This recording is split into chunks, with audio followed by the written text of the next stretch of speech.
You may hear rain throughout this video. That's the noise in the background. I'm just going to talk to you as my friends. Yeah. What's it like having friends anyway? Come on, Autumn, get it together. Oh, where do I start? Like, it's just me conversating. Like, how hard can it be?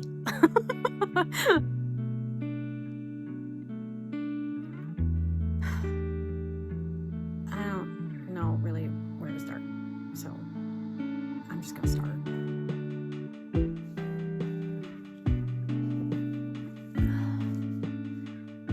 Let's get cozy. You ever have one of those moments in your life where everything just clicks? Like suddenly all of the weird little things about you that never made sense finally come together in a way that explains everything? That happened to me. And let me tell you, it was huge. For 40 years, I went through life feeling off. Like I was living in a world that everyone else seemed to understand, but I was always one step behind. Why? I thought maybe I'm just weird. Maybe I just overthink everything. Maybe I'm just not built for this world. But deep down, I always had this quiet feeling that there was a reason for it, but I could never figure out that reason. I want to tell you my story, because if you've ever felt like the odd one out, like you don't fit the mold, no matter how hard you try, this might help you make sense of things too. So let's go back to when I was a kid. Weehaw! Growing up, I always felt different.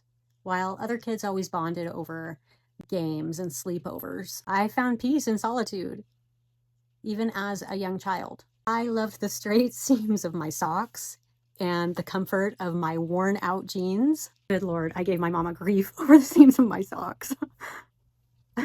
The delicate world of fairies I indulged in. I loved reading books about fairies and drawing fairies. It brought me to a place that escaped my own isolation.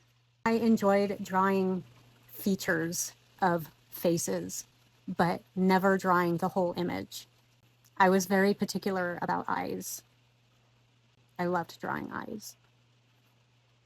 I just found something very special and beautiful about them. I could spend hours walking, seeing beauty in places others overlooked. And while I thought I was never anything special, I always knew that I was created with purpose. Just like you are, just like everyone else is. But knowing I had a purpose didn't make fitting in any easier. Sometimes it made it harder.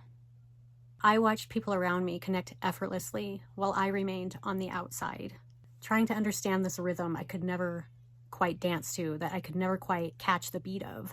And the more misunderstood I felt, the more I retreated into my introverted world. That was my world.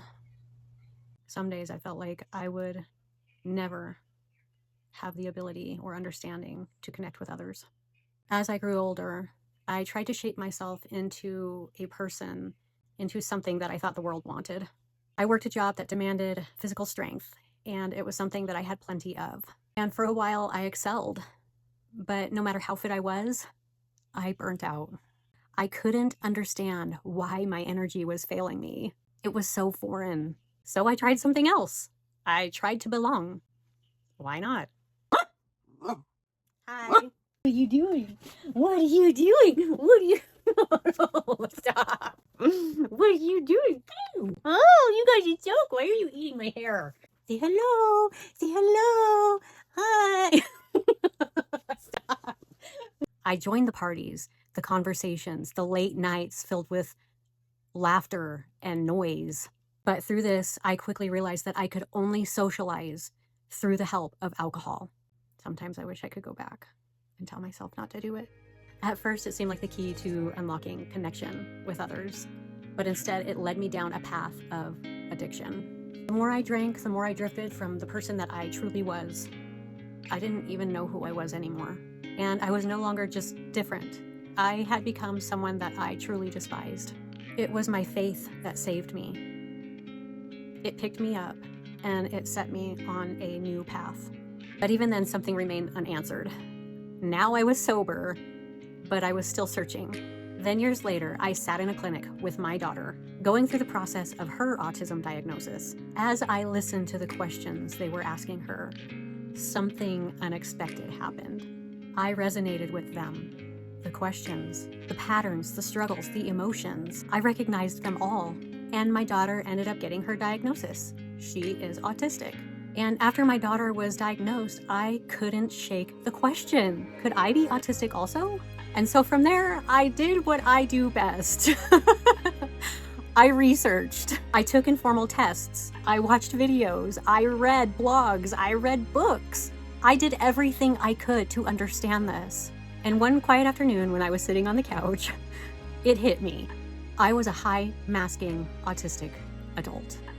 And suddenly, everything in my life made sense. Why I thought differently, why deep connections were so hard to form, why I viewed the world through a lens that others didn't, why I had been called weird practically my whole life, why I had been labeled shy almost all my life, why I had spent so much of my life hiding my true self because the world didn't and hasn't always embraced different. And for years, I had been so afraid to be seen as I truly was. The weight of that realization was so overwhelming. I sat and cried for all the years of confusion and all the moments of loneliness.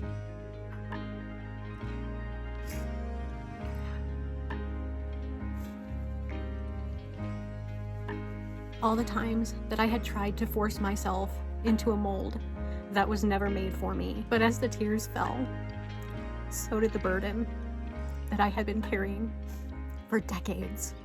I no longer cry because I'm sad over those things. I'm crying because the relief that came from understanding the mold that I'm meant to fit in.